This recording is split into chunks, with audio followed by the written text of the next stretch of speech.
Hi, I'm James Shillinglaw, and I'm here with two women who represent a brand new tour operator, Crave Travel.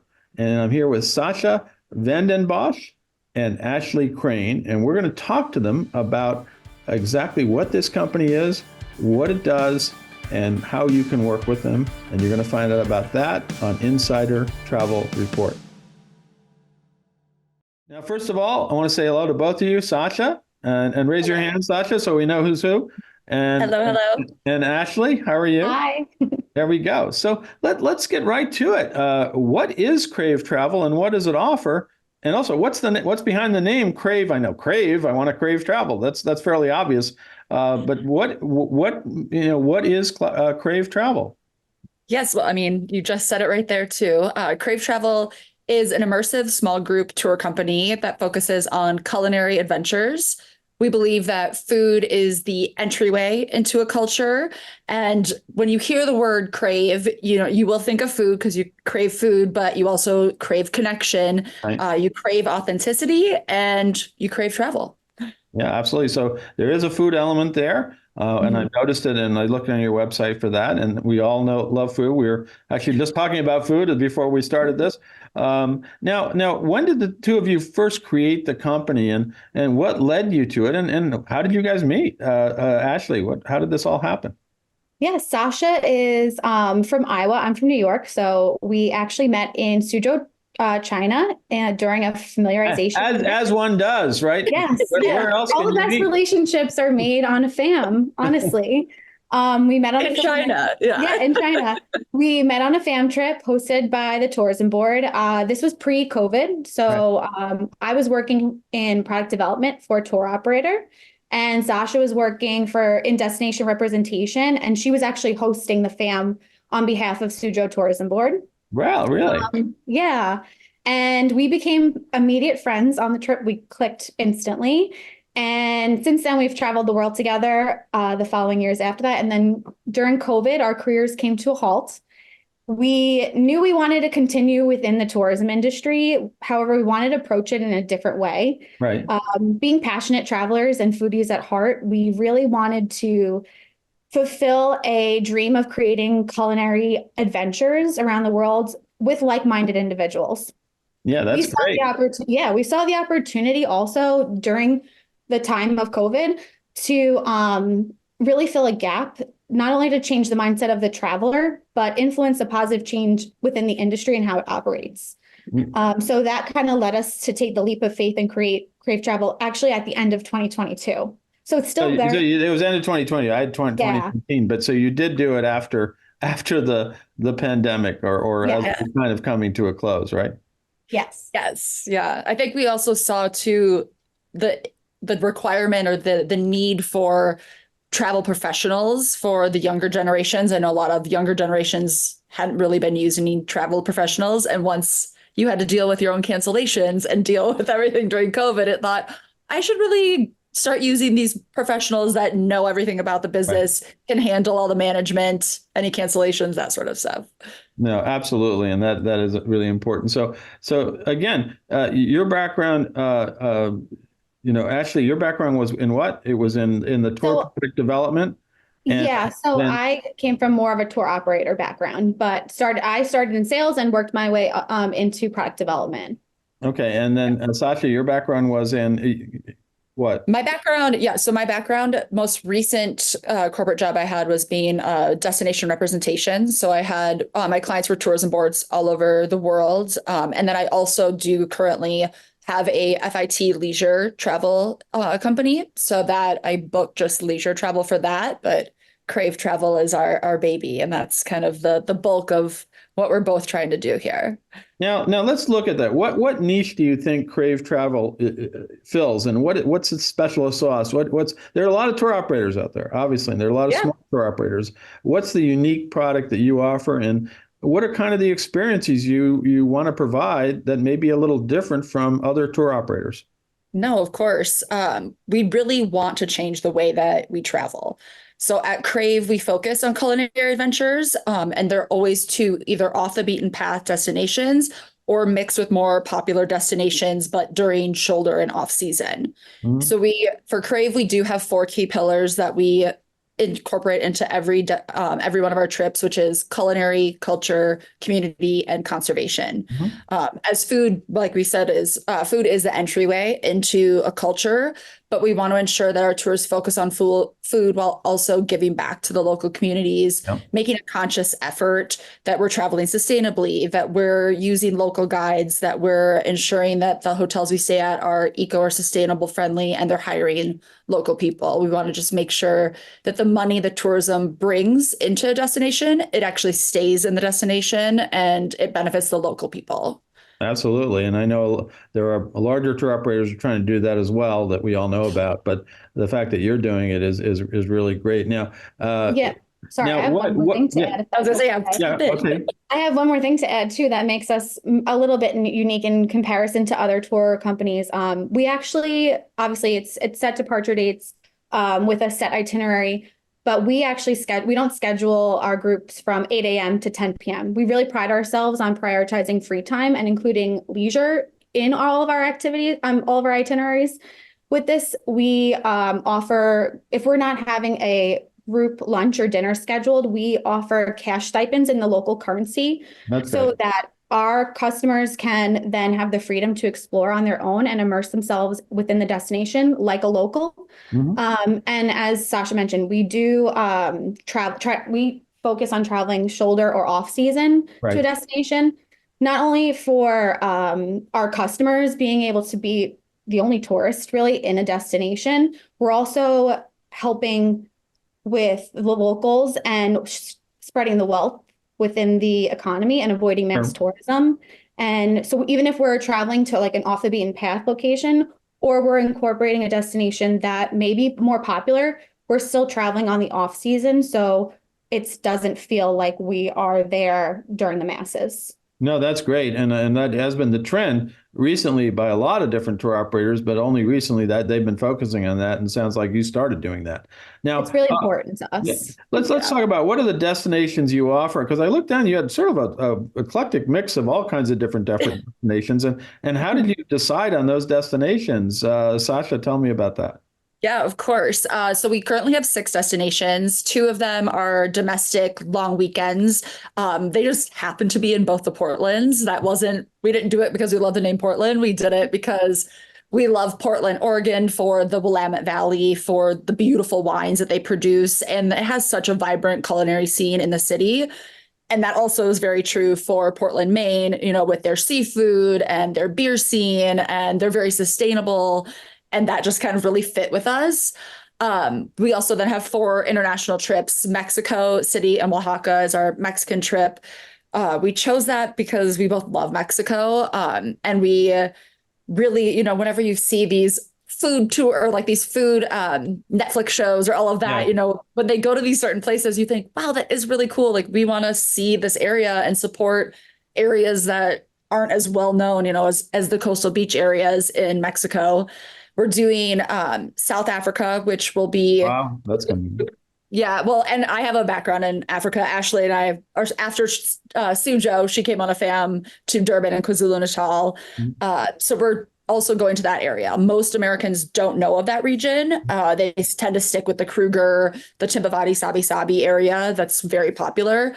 I personally think that the KwaZulu-Natal area is an untouched gem. There are ample wildlife and very, very few tourists. And also what makes that really cool is they have this heritage of Indian immigration. I think before COVID, they had the second largest number of Indians outside of India. So the Yeah. food is very interesting there. There's a lot of really authentic Indian cuisine mixed into the African cuisine, to the Afrikaans, to the Zulu. It's just a really cool area. And of course, we'll do Cape Town as well, getting the winelands there. We have Northern Italy, which we're doing the South Tyrol wine region, as well as the Emilia Romagna, which is the gastronomic, powerhouse. I'm sensing a trend here. If there's good wine, you're there, right? Yeah. If there's good wine, or I guess mezcal or tequila, we'll be there. Tequila and mezcal too. Let's not forget about that. Yeah. Yeah. So, but I guess the other thing is that actually maybe you can tell me about you go obviously before and you kind of research all these places on your own and figure out what you Yes. can do, right? Yeah. So it's not a question of like where we want to go, it's where we don't want to go. I feel like we want to actually end up having a Crave tour in each destination around the world. At the moment, we are cherry picking select few destinations to develop over the next year. So we'll operate them in 2026. Right now, the destinations Sasha mentioned, including Greece, Greece. are what we started with. Yes, we are not only doing extensive amount of research before we decide which destination we're going to do, but we personally visit each destination beforehand and we experience every tour, every hotel, every restaurant that we include. We personally experienced it ourselves and we handpicked, selected those places so that our clients can experience the amazing trips that we have. And we feel good about where we're going and who we're bringing. Fantastic. Yes. No, and We've definitely made some changes every time we've done one of these sites. now, do you accompany all these trips yourself, one of you or both of you? Yes. Yep. So there'll always be a Crave travel host, one or two of us, depending on the destination and logistics. And if we both want to go, then we'll both go. You'll make time, because obviously you got to make sure that wine's still good, right? And we have to do our due diligence. We have to make sure. But yeah, so there will always be a Crave host, no matter where the tour is. And then also we'll do step on, step off guides depending on what the tour indicates. Yeah. That's great. Now, what is kind of your target customer? I mean, what's the demographic? And obviously these are people who, want to explore, they want good food, they want culture, they want all this. But what's like in terms of age range and do you take couples, singles, families? I don't know. Yeah, so right now, we are open to all travelers over the age of 21. Okay. No matter your race, religion, gender, sexual orientation, we're kind of open to everyone. We want everyone to be happy and on our tours. We tend to attract more, I'd say, from Gen Z to Gen X. Okay. But we're welcoming all travelers and solo travelers, couples, friends, family. We hope that in the future we'll be able to develop tours for families with younger kids, but right now it is an adult experience because we have alcohol involved on most of our destinations. As we just said. As we just said, yeah. Obviously, if you don't drink mezcal and tequila and wine, you might not want to go. Yeah, I mean, if you don't drink, you'd let us know, or if you have like an allergy of some sort, you would let us know ahead of time and we would make the arrangements for an alternative. But mocktails for fun. Yeah. But we want to welcome all travelers who are really passionate about food, looking to immerse themselves in a local culture, and who believe in a positive travel experience, not only for themselves and their traveling companions, but the locals and the environment. So it's kind of like a well-rounded way of travel. No, absolutely. Just to top into that, I know when we said single travelers, we would love to eventually get away from a single supplement, but currently we do require a single supplement. We don't have two strangers share. So if you are coming solo, you are more than welcome. You will just have a single supplement on top. But you would be open if, people you want to match up if they say I'd be okay with, Oh yeah, if we found two people that were open to sharing on their solo travelers sharing together, if both parties agreed, then we couldn't see why not we wouldn't. Yeah. Now roughly how many people are on each of these tours? We have we do a minimum of 4 and a maximum of 12. So it's small. Very small. Yeah. Now I want to go, yeah. So I want to go back to the original question. I mean, here you are, you decided to run this. This is, a pretty big undertaking back in 22. What was the kind of magic moment then you said, we're going to do this, we're going to take the leap and start this in business and just start it off? Yeah, I think from my background, I've always been passionate about travel, food, culture. I mean, as long as I can remember, since I was a young girl, I always knew I wanted to work in the travel industry and travel. Mm-hmm. So I studied it I studied hospitality in university, and I have 15 years of experience within the industry, mainly coming from the tour operator side. And I've been fortunate enough and have the opportunity to travel to over 36 countries, and Wow. I'm trying to continue that count. And finding a like-minded person who's just as passionate like Sasha is about the things that we just aligned really well. And then when we saw how the world was changing during COVID, we just thought that that was the right time. Sure. Yeah. It is a We risk, saw, of course, but it felt like it was the right time to take the leap. That's interesting because after COVID, everybody said, "Oh, travel really took a hit," and we all Yeah. took a hit, we've crawled. We've done pretty well coming back. I got to tell you that much. yeah. But so it's the same thing for you, Sasha. As you really kind of like, Yeah. I mean, COVID's really what made us take the leap. Like we've both always wanted to have our own company and to work for ourselves and be able to develop something that is passionate for us, that follows our ethics, our ethos, everything. So I think COVID actually gave us the push. We both, our careers were kind of halted during COVID, and we both thought, well, what do we do now? We saw an opening in the market for really conscious travel, for group tours that don't operate during peak seasons, to just really, I mean, I distinctly remember, and I was with Ashley too, like after COVID, and you could see the Himalayas in India from the big cities, like this is because people aren't traveling, which you hate because you want people to travel, but you're like, you need to start traveling better and more conscious and be more mindful to, we have this kind of reset. Let's keep it. No, that's absolutely true. And so, COVID made a lot of changes in all of our lives, but sometimes, believe it or not, it was a positive. So in this case, Yeah. we started thinking of doing this. Now, obviously, you started really in earnest in 22. What are kind of some of the challenges you've had, and how have you overcome those in developing Crave Travel? Yeah, I mean, like any startup, there's always going to be growing pains. Our largest hurdle at the moment is really getting out in front of our target market. Right. And we know that we've developed amazing, incredible tours that we are so passionate about, and there's such personal touches on every single one. And we want to be able to give that to the community, like the communities around us. Right. We've traveled to each destination, like I said before, and we vetted them all of ourselves. So we know that everything is up to our Crave travel standards. And for us, it's really just speaking to you, speaking to people like you, getting in front of the travel advisor community, doing meetups, getting ourselves out there, getting people to hear about us, because we know Sure. that It's tough. It's tough. There's a lot of companies out there, and in addition to the historic ones, the ones that are established, many of whom that are sort of adopting similar strategies to what you started. Some really big ones have been focused on really more conscious travel. So you're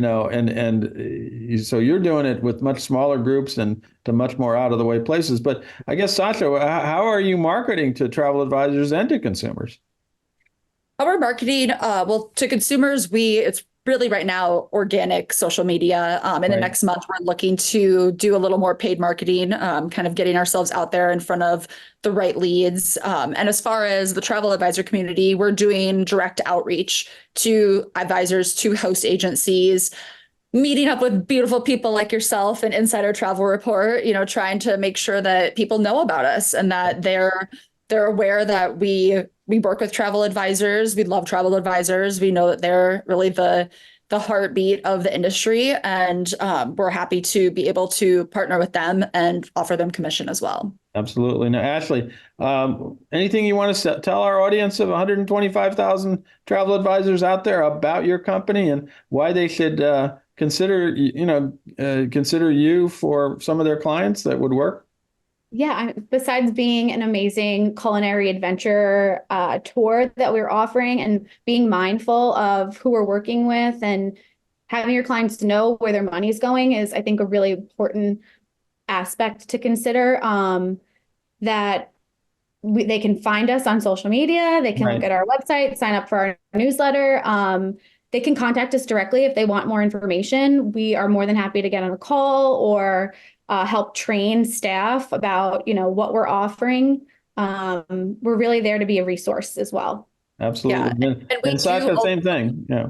Yeah, we do also offer private tours to the destinations that we currently have. Say one of our destination dates doesn't work for you, as long as we're following our ethos of not going during peak season, we're happy to do different tours, private tours, that sort of thing as well. So for clients that aren't looking for a group tour, they can easily do their own personal private tours with their families, just two of them, like however they would like.